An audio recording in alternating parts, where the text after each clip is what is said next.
Welcome to This Explainer. There's this really fascinating and honestly kind of uncomfortable question we need to talk about.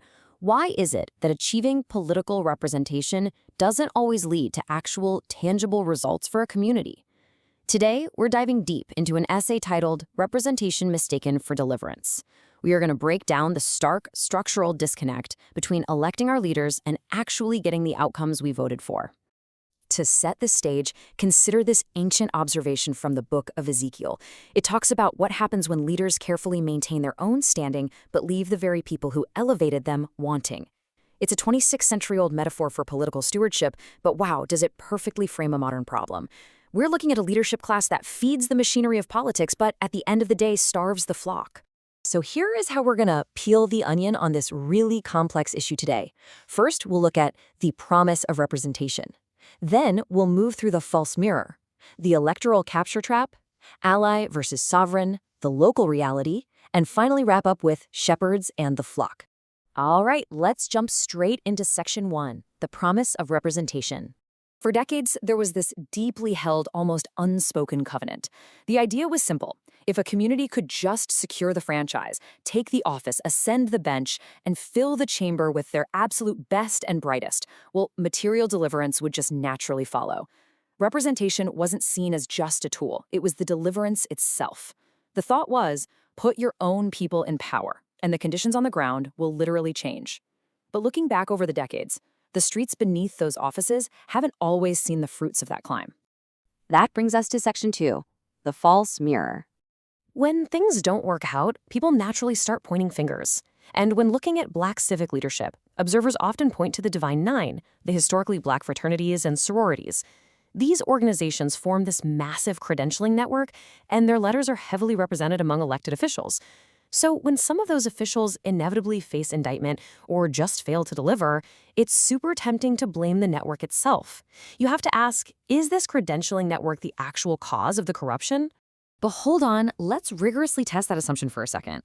Think about the officials who have been indicted. Yes, absolutely, they are saturated with those network letters. However, think about the highly celebrated, faithful, and incredibly competent leaders. They share this exact same background. Mathematically and logically, a variable that is present in equal measure across all outcomes literally cannot be the root cause of one specific failure. So, the crucial takeaway here. This network merely reflects Black leadership. It doesn't dictate their actions once they get in office.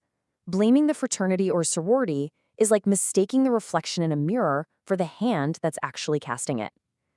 To find out why representation isn't equaling deliverance, we have to peel back another layer and look at the structural bargain these leaders strike when they enter the political arena. Let's look at that bargain in Section 3, the electoral capture trap. To truly understand this trap, we can turn to political scientist Paul Freimer and his concept of electoral capture. This happens when a voting bloc is so completely bound to a single party that they literally have nowhere else to go. Their chosen party takes their loyalty entirely for granted, and the opposing party just ignores them as unwinnable. Have you ever felt like your vote was just assumed? Well, that is exactly what it feels like to be completely stripped of your political leverage. And the cold arithmetic here is just devastating. A captured voting bloc is passionately courted every fourth autumn during election season, but they rarely see actual material returns. Why? Because a guaranteed vote doesn't need to be earned. The system actually structurally rewards leaders for keeping their bloc loyal to the broader coalition instead of forcing them to extract real, tangible returns for their own people. Which naturally leads us to Section 4, ally versus sovereign representative. This highlights a profound difference in leadership types. Think about an ally. Their fundamental loyalty is to the broader coalition. Their currency is solidarity. And their product? It's just activity, issuing statements, attending marches, passing resolutions. Now, a sovereign representative plays a completely different game. Their currency isn't solidarity at all. It's leverage. Their product is returns. They wield their leverage ruthlessly, asking the hard questions. Did the grocery store open? Did the wealth gap actually close? Did the flock eat? And here lies the ultimate tragedy of this whole situation. A captured constituency breeds excellent allies, but starves them of sovereign representatives.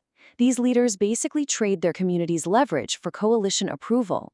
They get to keep perfectly clean hands and generate endless motion, but they completely fail to deliver the sovereign material progress their community desperately needs. All right, let's move to Section 5, the local reality. Let's take all this theory and ground it in a real-world scenario. Take East Gainesville, Florida, for example. This is a majority Black community that has actually enjoyed Black political representation across various levels of government for 2 generations now. Yet, the material reality remains incredibly bleak. The area suffers from high poverty rates, homeownership is sitting under 50%, and the city's rejection rate for Black home loan applicants is among the highest in the entire nation. So, despite decades of representation, the community has endured severe redlining and engineered systemic disinvestment. Now, it is absolutely vital to apply careful, neutral logic here. We have to be fair. Local leaders did not author this century of extraction and poverty. Historical structures caused these conditions. However, the leaders are fully accountable for what their office did in response. You can't blame them for the history, sure, but you absolutely must measure them by their counterattack.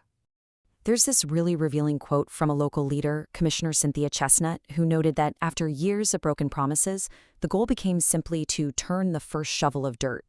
This perfectly captures the alley's metric. After 2 whole generations, the measure of progress was reduced to a groundbreaking ceremony, the optics of motion rather than the actual delivery of a result, like a completed grocery store or an operating bank. Activity literally replaced deliverance. Finally, we arrive at Section 6, Shepherds and the Flock. The community is essentially caught between 2 extremely sharp blades. First, you have the accountability blade, leaders who keep their hands clean but faithfully tend the broader coalition, while their own flock goes unfed. But then there's a second blade, selective prosecution. We have to acknowledge the historical pattern where immaculate legal machinery is actively weaponized to hunt down and remove inconvenient leaders. Both of these blades are real. A community can be simultaneously failed from within and hunted from without. Ultimately, all of this drives toward one profound, kind of heartbreaking realization. True redemption was never going to be found merely in achieving a seat at the table. It wasn't about securing a coalition's approval or wearing the right credentialing letters. The foundational mistake from the very beginning was equating political representation directly with deliverance. So if deliverance isn't in the seat, what happens next? As long as voters continue to mistake mere representation for true deliverance, will the wait for actual material change just continue indefinitely? Are we going to keep crowning shepherds who endlessly study our hunger, but never actually secure the leverage required to feed us? It's a striking question, and it challenges all of us to look past the optics of politics and start demanding the actual substance of results.